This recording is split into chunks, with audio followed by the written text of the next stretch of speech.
Greetings, everybody. Welcome to the October 21st, 2015 edition of the Midweek Update here on Rasslin with Redbeard. The new Star Wars trailer is out, and if you haven't watched it at least a dozen times by now, we can no longer be friends.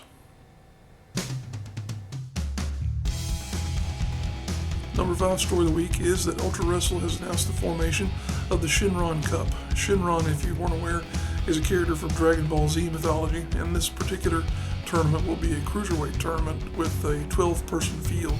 The interesting aspect of that particular type of tournament is that you wind up with the semifinal round consisting of 2 3-way dances. That could lead to a lot of interesting scenarios. Unfortunately, we don't have an idea as to who will be participating in this tournament as of yet. It's going to be happening in 2016 as part of Ultra Wrestle's lineup next year. I would imagine that you're going to see names like TK Stark, Jet Black. I don't know that you'll see someone like Josh Powers or whatnot in there because they don't really qualify for the cruiserweight type dynamic, but that's a term that somewhat loosely gets thrown around these days anyway. But should be very competitive, should be a highly spirited contest there. We don't know a lot of the particulars, so this could be a multi-event type of situation to where the tournament starts with one show and ends 2 or 3 shows down the line. It could be one entire event. We don't really know. There's a lot of details left to be fleshed out. We just got the graphic posted online here this past week, so it's something that we're looking forward to seeing what's going to be put out there in regard to the field and who's going to be involved and also the rules and whatnot. And here again, we've got another opportunity to celebrate the cruiserweights in this part of the world with the Shenron Cup from Ultra Wrestle coming next year. Number 4 story of the week is that the WWE Holiday Tour for 2015 will be coming through the Mid-Atlantic region. There are 4 dates scheduled for this particular leg of the tour. They'll be coming through Fayetteville, North Carolina, Charlotte, North Carolina, Florence, South Carolina, and Augusta, Georgia. The trouble part of this is that it's 4 shows over 2 days. So that winds up meaning that you will have a bit of a divide happening with talent. It's come to our attention that there are going to be names like Dolph Ziggler, Ryback, and Kevin Owens at the Florence and Augusta dates. Meanwhile, you're going to have Seth Rollins, Roman Reigns, Dean Ambrose, and others at the Charlotte and Augusta dates. So, Charlotte and Fayetteville dates, I believe. That is a bit of an interesting turn of events because of the fact that Randy Orton was to have been part of the Florence and Augusta shows. However, with him being injured, you can imagine that he will be replaced on those events by someone from the roster. Not quite aware of who that's going to be yet, but fact remains that you've got 4 opportunities there to check out some WWE action coming soon in the month of December here in the Mid-Atlantic region. Number 3 story of the week is that Mysticize is gone from AAA. This is a story that broke about a week or so ago, and it's been one of these things that doesn't get a whole lot of coverage in the American media. It's because of the fact that Lucha Libre as a whole doesn't get a whole lot of attention here because it's kind of this thing that exists but nobody really pays attention to over here for one reason or another. But it's a big deal because of the fact that he's leaving a promotion that he had gone to after having been somewhere else. And now he's returning to that somewhere else.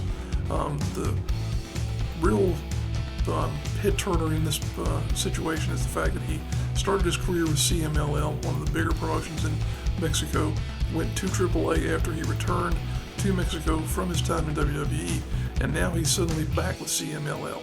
And he's also brought his 2 brothers, Argenis and Argos. What's interesting about this is the reason for his leaving. Apparently he had a lot of heat with Alberto El Patron.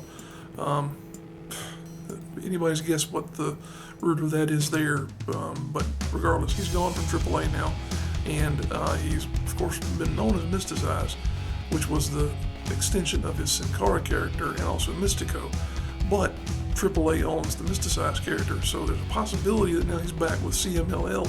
He could return to being Mystico, he could become someone else entirely in terms of his persona. Of course, in Lucha Libre, the masks and the personas that they men and women in that particular sport, the masks are their identities, of course. So it'll be interesting to see where he goes with that and what happens now that you've had a very big personality in the world of Lucha Libre leave and decide to go somewhere else, and also what it could possibly mean in this part of the world for a company like Lucha Underground. Number 2 story of the week is the WWE Royal ratings continue to decline. The October 12th edition of Raw was particularly bad in terms of the ratings numbers, and it's beginning to be a bit of a formula in that you see people tuning out during the third hour. It's no secret that Raw has been on a slide in terms of its repetitiveness. It is a show that is more or less the same thing week after week, especially when you've been in the middle of a build towards a pay-per-view like Hell in a Cell, to where the card has been set up for weeks, months, almost in advance. The ratings are probably not going to improve anytime soon. I wouldn't tell you that, because there's no sign from WWE that they're really acknowledging anything wrong with their product, even though, as the ratings point out, people are tuning out. People are leaving their product to go somewhere else, either to go to sleep, to watch football, to do something other than watch Raw. Either the show is too long, the angles they're presenting people don't want to see, or the talent that they've got out there are just uninteresting. I think it's a combination of the three. I think really and truly that the talent that they're using are still quality guys, but it's the fact that the show is so long, there's so much bloat to it. You can do a 2-hour show and get everything in that you're trying to get in without really pushing people over the edge in terms of saying, okay, I don't want to watch this anymore. So I think if you pulled it back and went back to the 2-hour format, you'd be a lot better. The third hour, like I mentioned, is just fluff anyway. You might have a main event that people want to see, but that's kind of rare. Yeah, it's unfortunate that it's got to this point, but there's going to be a revolution at some point in regard to the future of Raw. It's either going to be scaled back or something dramatic is going to happen, because it's not working, and the numbers are continuing to decline. We haven't seen what the figures were for this particular week, but if they're anything like last week, it's going to be bad.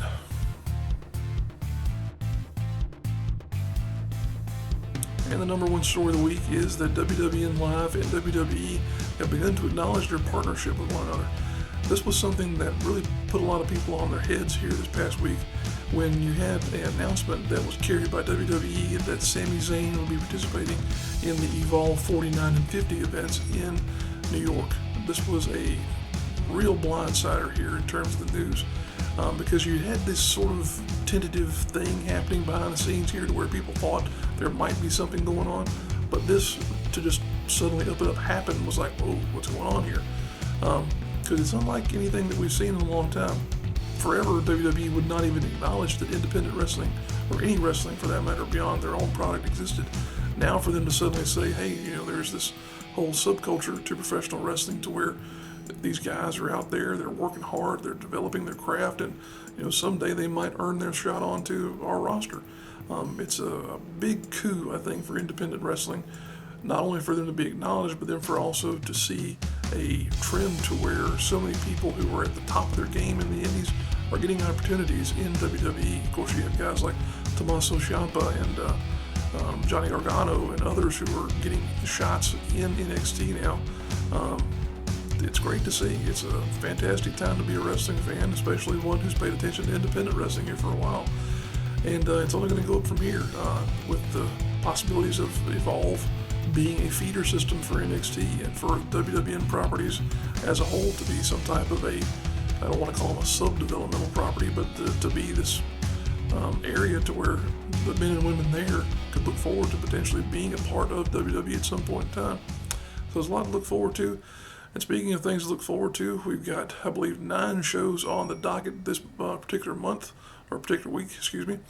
We've got 9 shows coming up, and they will be happening in and around the Carolinas and also parts of Georgia. Of course, we also have the WWE pay-per-view happening this weekend. That will be the Hell in a Cell pay-per-view that's going to be headlined by The Undertaker and Brock Lesnar in a Hell in a Cell match. So let's go ahead and roll those posters, and we'll come back and finish off the show before we head out for this edition of the Midweek Update.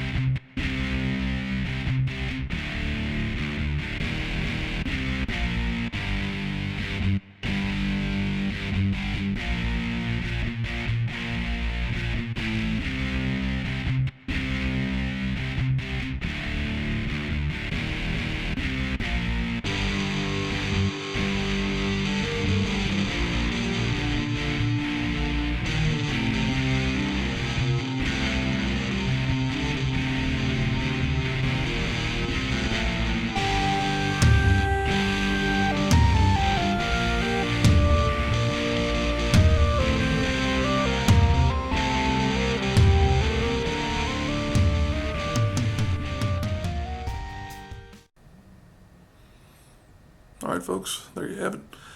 Another edition of the midweek update in the bag. We appreciate you tuning in. If you are a wrestler, promoter, or in some way involved with the wrestling promotion and you do not see your posters in that particular segment of our program, it's because we didn't know about it.